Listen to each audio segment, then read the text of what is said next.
morning children. Today I am going to start the lesson 3 of civics. Why do we need a parliament? सबसे पहले हम यही से start करते हैं कि why do we need a parliament? Parliament की जरूरत क्यों है? पार्लियामेंट क्या होती है? पार्लियामेंट बेसिकली बच्चों it's the representative of the people, यानी पीपल्स के रिप्रेजेंटेटिव होते हैं जो गवर्नमेंट को फॉर्म करते हैं और रन करते हैं। तो इसीलिए कहा जाता है spirit of the democracy. Parliament is the spirit of the democracy, क्योंकि डेमोक्रेसी फॉर्म किससे होती है? लोगों के द्वारा।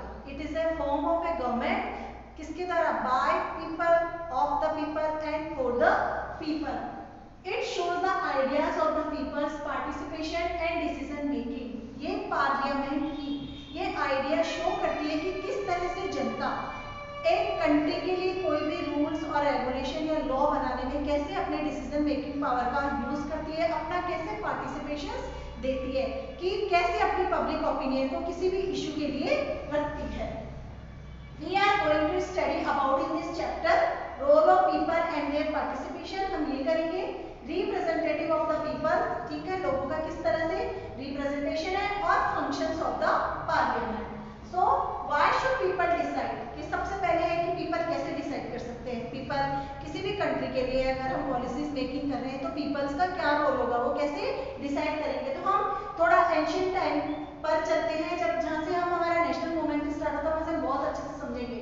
पर पहले कुछ parliament express the notion of the people. Parliament क्या है? जो लोगों के विचारों को एक्सप्रेस करती है। इंडियन नेशनल मूवमेंट, ठीक है, इंडियन नेशनल मूवमेंट हमने ब्रिटिशर्स के खिलाफ लड़ा, ठीक है, 1947 में हम एक इंडिपेंडेंट कंट्री बने, पर उससे पहले हम कंटिन्यू स्ट्रगल करते रहे 200 इयर्स तक ब्रिटिशर्स से अपने आप को मुक्त करने के लिए। तो learning from the past experience and inspiration with the ideas such as freedom and equality.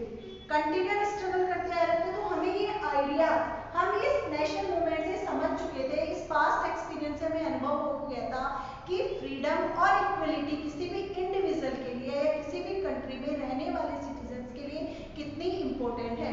क्योंकि हम बेसिकली ब्रिटिशर से बार बार क्या डिमांड कर रहे थे? अपनी फ्रीडम और इक्वलिटी की हम डिमांड कर रहे थे, अपने आप को फ्री कराने की ही हम डिमांड कर रहे थे। Indian national Congress demanded 1885 for the participation in legislature. अब हमने 1885 इंडियन नेशनल कांग्रेस फॉर्म की थी। बेसिकली हमारा मेन मोटिव ही क्या था उस टाइम पे?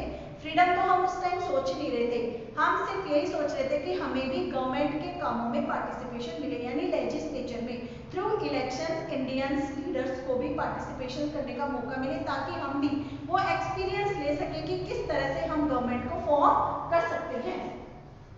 इन 1909 एक्ट ऑफ इंडियन जो ब्रिटिश गवर्नमेंट थी समय समय पर एक्ट पास करती हुई, जैसे 58 का भी किया उन्होंने, 1872 का भी किया, देन 1909 का उन्होंने एक्ट पास किया। Representative was allowed but not all the adults. अब इन्होंने इस टाइम पीरियड में अलाउ कर दिए कि इंडिया से भी कुछ रिप्रेजेंटेटिव, कुछ प्रोविंशियल एरिया से रिप्रेजेंटेटिव चुनकर आ सकते हैं, but not for all adults. लेकिन सारे एडल्ट्स को वोटिंग राइट्स नहीं मिले। कुछ बोल सकते हो आप पढ़े लिखे लोगों को या अमीर लोगों को या लैंड ओनर्स को या इंडस्ट्रियलिस्ट को, इस तरह से यहाँ पर वोटिंग राइट्स मिले। But after independence there was no doubt left the issue of giving voting to all. लेकिन हमारे यहाँ के लीडर्स तो मोतीलाल नेहरू ने तो 1922-28 में ये प्रूव कर दिया था कि जब भी हमारा कॉन्स्टिट्यूशन बनेगा वो किस पर बेस होगा? यूनिवर्सल एडल्ट फ्रेंचाइज पे, यानी हमारी कंट्री के without any discrimination we have to giving the right to vote in all citizens of the, इधर वो चाहे विमेन्स हो, चाहे वो ओल्ड एज वाले लोग हो, चाहे पुअर हो, चाहे किसी भी कास्ट क्रीड या रिलीजन का व्यक्ति हो, हर एक को क्या मिलेगा? वोट डालने का राइट मिलेगा। Independent India should show the aspiration of freedom, यानी कि एक आजाद भारत लोगों के अंदर इस भावना को, इस एस्पिरेशंस को डेवलप करेगा कि हम सब क्या है? आजाद है और हमारा इक्वल पार्टिसिपेशन है। यूनिवर्सल एडल्ट फ्रेंचाइज, और हमने इसे हमारे कॉन्स्टिट्यूशन में सबसे पहले इस चीज को अडॉप्ट किया था कि हमें हर एक व्यक्ति को वोटिंग राइट्स मिलना चाहिए। जब भी हमारे फर्स्ट जनरल इलेक्शन हुए 1952 में, तो इस कंट्री के प्रत्येक व्यक्ति ने क्या किया? Casting a vote. अब आता है पीपल एंड देयर रिप्रेजेंटेटिव, लोग और इनके रिप्रेजेंटेटिव। देखो बेसिकली पार्लियामेंट में क्या था? People are supreme in democracy. Parliament में सबसे मुख्य सुप्रीम कौन होता है? जनता, क्योंकि जनता ही रिप्रेजेंटेटिव्स को चूज करती है, वही रिप्रेजेंटेटिव फॉर्म करके अपनी गवर्नमेंट बनाते हैं और रन करते हैं। अगर जनता को लगता है कि this candidate was not to fit for this post, तो वो उसके क्या कर सकते हैं? उसे हटा भी सकते हैं। तो सबसे पहले जनता के प्रति ही पूरी गवर्नमेंट हमारी क्या होती है? रेस्पॉन्सिबल होती है। अपनी लॉ मेकिंग प्रोसेस में वो ये ध्यान रखती है कि अगर जनता के वेलफेयर की बात इसने नहीं रखी तो जनता हमें एक फिक्स टाइम पीरियड के लिए अगर उसने हमें अपॉइंट किया तो हमें डिसॉल्व भी कर सकती है। In a democracy, the government as well as other public institutions need to have the trust of the citizen. सिर्फ गवर्नमेंट ही नहीं, अदर इंस्टीट्यूशंस है उन्हें भी जरूरत है कि वो जनता का ट्रस्ट हासिल करें, क्योंकि तभी वो क्या कर सकते हैं? रन कर सकते हैं। But how does the individuals give approval to the government through? लेकिन अब हमें लगता है कि एक इंडिविजुअल कैसे इस डिसीजन मेकिंग में अपना पार्टिसिपेशन कर सकता है। सपोज अब पूरे लोगों को तो ये तो नहीं कि हमें पार्लियामेंट में जाकर पूरी कंट्री के सारे लोगों को वहां बुला लिया जाएगा कि आइए सब अपनी अपनी राय व्यक्त कीजिए। इतनी वास्ट कंट्रीज में इट इज नॉट पॉसिबल। तो इसके लिए हम क्या करेंगे कि इंडिविजुअल्स की बात में वहां पर पहुंचे। ये बात हम पहुंचेंगे थ्रू इलेक्शंस। इसके लिए हम क्या करेंगे? इलेक्शंस करेंगे। पीपल इलेक्टेड रिप्रेजेंटेटिव, लोग अपने रिप्रेजेंटेटिव को अपने बिहाफ पर क्या करेंगे? इलेक्ट करेंगे। सपोज आज ये हमारा जयपुर है, इसे हम कॉन्स्टिट्यूएंसीज में डिवाइड करेंगे। उस कॉन्स्टिट्यूएंसीज में मेंबर निकल कर आएंगे, वही मेंबर्स ऑन बिहाफ ऑफ हमारे बिहाफ पर क्या लेंगे? डिसीजन लेंगे। Majority party form government. अब इलेक्शन हो रहा है, ठीक है, इलेक्शन में जो मेजॉरिटी पार्टी वोट हासिल करेगी, सपोज ये बीजेपी ने हासिल करे, ये कांग्रेस ने हासिल करे, अब दोनों में से जिसकी वोटिंग राइट ज्यादा होगी, जिसके कैंडिडेट ज्यादा होंगे, उसे ही हमारा प्रेसिडेंट आमंत्रित करेंगे कि आइए और अपनी गवर्नमेंट को फॉर्म कीजिए। अब है रोल ऑफ द पार्लियामेंट, कि पार्लियामेंट का क्या रोल है। The parliament in our system has immense power, बहुत सारे पावर्स है पार्लियामेंट के पास में। रिप्रेजेंटेटिव ऑफ द पीपल, क्योंकि पार्लियामेंट क्या है? लोगों का रिप्रेजेंटेटिव है। लोग अपने रिप्रेजेंटेटिव्स को थ्रू इलेक्शंस के यहाँ पर चूज करके भेजते हैं। The Lok Sabha is usually elected 1 या 5 इयर्स के लिए। जो लोकसभा है वो 5 इयर्स के लिए चूज की जाती है। अब आप कहेंगे मैम अभी तो पार्लियामेंट की बात कर रहे थे, लोकसभा कहाँ से आ गया? बेसिकली पार्लियामेंट हैव 2 बॉडीज, ठीक है, 2 बॉडी होती है, या आप बोल सकते हो पार्लियामेंट के 2 ऑर्गन्स होते हैं, लोकसभा एंड राज्यसभा। लोकसभा होती है वो पीपल्स रिप्रेजेंटेटिव होती है, यानी लोग अपने मेंबर्स को या अपने रिप्रेजेंटेटिव्स को चूज करके भेजते हैं, वही रिप्रेजेंटेटिव गवर्नमेंट को फॉर्म करते हैं। एट प्रेजेंट इसके अगर हम टोटल मेंबरशिप देखें तो वो है 545।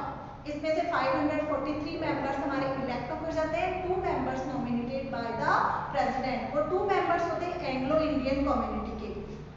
एंग्लो इंडियन कम्युनिटी बच्चे वो होते हैं कि बहुत से फॉरेन कंट्रीज वाले, जब हमारा इंडियन इंडिपेंडेंस स्ट्रगल चल रहा था तो इंडिया में ही रच बस गई थी। अगर उनको पार्टिसिपेशन नहीं मिलता है सीट्स में तो हमारा प्रेसिडेंट 2 मेंबर्स उनके यहाँ से अपॉइंट करता है। दूसरी तरफ होती है हमारी राज्यसभा, यानी इसकी सेकेंड बॉडी।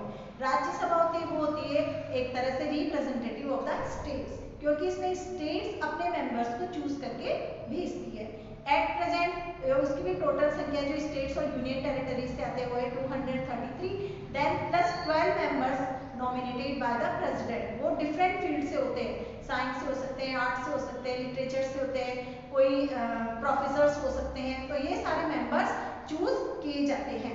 अब country is divided into constituencies. जब इलेक्शन प्रोसेस होता है तो हमारी कंट्री को इलेक्शंस या कॉन्स्टिट्यूएंसीज में डिवाइड कर दिया जाता है। सपोज यहाँ एग्जांपल लेते हैं राजस्थान का, कि अगर लोकसभा के लिए इलेक्शन हो रहे हैं तो राजस्थान को हम 25 कॉन्स्टिट्यूएंसीज में डिवाइड करते हैं, कि राजस्थान के अकॉर्डिंग टू पॉपुलेशन हमारी सीट कितनी बनती है? 25।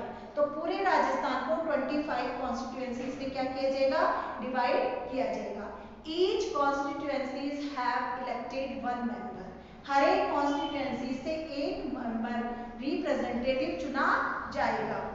Each persons belong to different political parties. अब ये जरूरी नहीं है कि 25 की 25 एक ही पॉलिटिकल पार्टी के हो, कोई बीजेपी का भी हो सकता है, कोई कांग्रेस का भी हो सकता है, कोई आप भी हो सकता है, कोई बीएसपी का भी हो सकता है। तो ये डिपेंड करता है कि किस कॉन्स्टिट्यूएंसी से कौन सा व्यक्ति इलेक्ट होकर आया है। Elected representative to the parliament are known as, अब जो व्यक्ति 25 मेंबर्स जो इलेक्ट होकर आ रहे हैं वही क्या कहलाते हैं?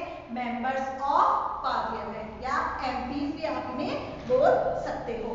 अब हमारे पार्लियामेंट के फंक्शंस क्या क्या होते हैं, सेलेक्ट द नेशनल गवर्नमेंट, यानी कि आपकी नेशनल गवर्नमेंट यही से फॉर्म होगी जो मेजोरिटी पार्टी हासिल करके आएगी, to control guiding and reforms, जो भी गाइड होगा रिफॉर्म्स करेगा गवर्नमेंट को यही करेगा, और प्राइमरी फंक्शंस होता है इसका लॉ मेकिंग।